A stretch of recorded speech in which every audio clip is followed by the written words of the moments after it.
কেমন আছেন সবাই? আশা করি সবাই ভালো আছেন। আজকে আমার নতুন একটা রেসিপি নিয়ে আপনাদের সাথে হাজির হলাম। আজকে আমি যে রেসিপিটা বানাবো, আসলে এই রেসিপিটা এত মজার হয়, আপনারা না খেলে বুঝবেন না। তারপর আমি রেসিপির সম্পূর্ণ ডিটেলস আপনাদেরকে বলে দিচ্ছি। আমি প্রথমে 1.5 কাপ সাগু নিয়েছিলাম। সাগু আমি ভালো করে চটকিয়ে ধুয়ে আমি 4-5 বার ধুয়ে 1.5 কাপ সাগুর মধ্যে 1.5 কাপ জল দিয়ে, গরম জল দিয়ে আমি ভিজিয়ে রেখেছিলাম।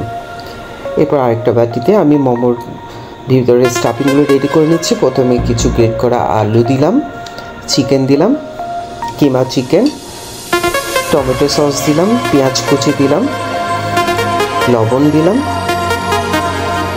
এরপর একটু চিনি দিলাম। আমি ওখানে সামান্য গোলমরিচ ছিলাম, সাদা কালো গোলমরিচ আমি একসাথে গুঁড়ো করে রেখেছিলাম। দিলাম সয়া সস,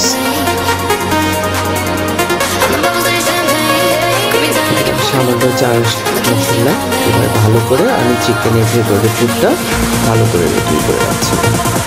আসলে ডাম্পলিংটা এত মজার হয়, কি বলবো। এটা আমি খাওয়ার পরে ভয়েস দিচ্ছি, আমার দেখতেই ভালো লাগছিল।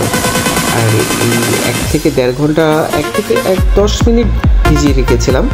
তার মধ্যে আমি সামান্য কর্নফ্লাওয়ার এবং লবণ দিয়ে এবার সাগুগুলিকে ঠিক এইভাবে ডো করে বানিয়ে আমি 3টা কালারে কনভার্ট করে নিয়েছি।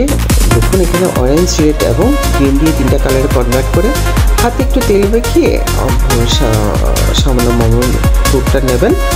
নিয়ে এইভাবে একটু গোল করে চারপাশ থেকে টেনে দিয়ে সুন্দর করে বল আকারে আপনাকে শেপিংটা করে নিতে হবে। হাতে একটু তেল মাখিয়ে নিলে এটা আর অসুবিধা হবে না। এবং উপরে একটু সামান্য কর্নফ্লাওয়ার ছিটিয়ে দিতে হবে। এবং দেখুন আমি কয়েকটা করে নিয়েছি। এরপর স্টিম দিব। আমি একটি স্ট্রেনার পট বসিয়ে দিয়ে একটু তেল ব্রাশ করে নিলাম। এবার আমি ডাম্পলিংগুলো বসিয়ে দিলাম। 15 মিনিট, একদম টাইম টু টাইম 15 থেকে 16 মিনিট আমি এভাবে ডাম্পলিংগুলো স্টিম করে নেব। দেখতে পাচ্ছেন কিভাবে করছি। আর এটার কালার ট্রান্সপারেন্টটা আপনারা বুঝতে পারবেন যখন এটা হয়ে যাবে।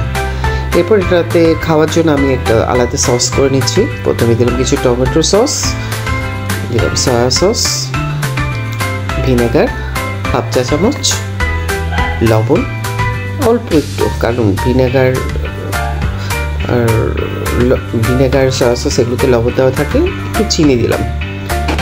এরপর মিক্স করে আমি 3 টেবিল চামচ তেল দিয়ে পেঁয়াজ এবং রসুন ভেজে ওই তেলটা ওখানে দিয়ে দিলাম। এবার দেখুন আমার ডাম্পলিংগুলো সম্পূর্ণ রেডি। ডাম্পলিং রেনবো মোমো বলতে পারেন। এবং হালকা সাদা তিল আমি উপরে ছড়িয়ে দিয়েছি। আর আমার পাশে তো সসটা রেডি আছে। এবার আমি একটা ডাম্পলিং আপনাদেরকে পরিবেশন করে দেখেছি। আসলে এটা এমন মজা হয়, দেখুন আপনি জুসের কালারটা দেখেন।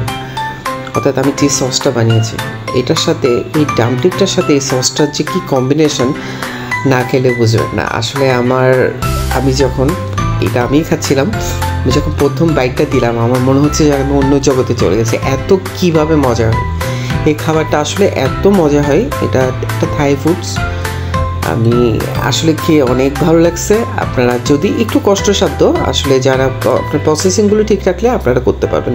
বিশেষ করে পানির পরিমাপটা আপনারা যতটুকু সাগু দিবেন অতটুকু গরম জল দিবেন। ভালো থাকবেন, ধন্যবাদ।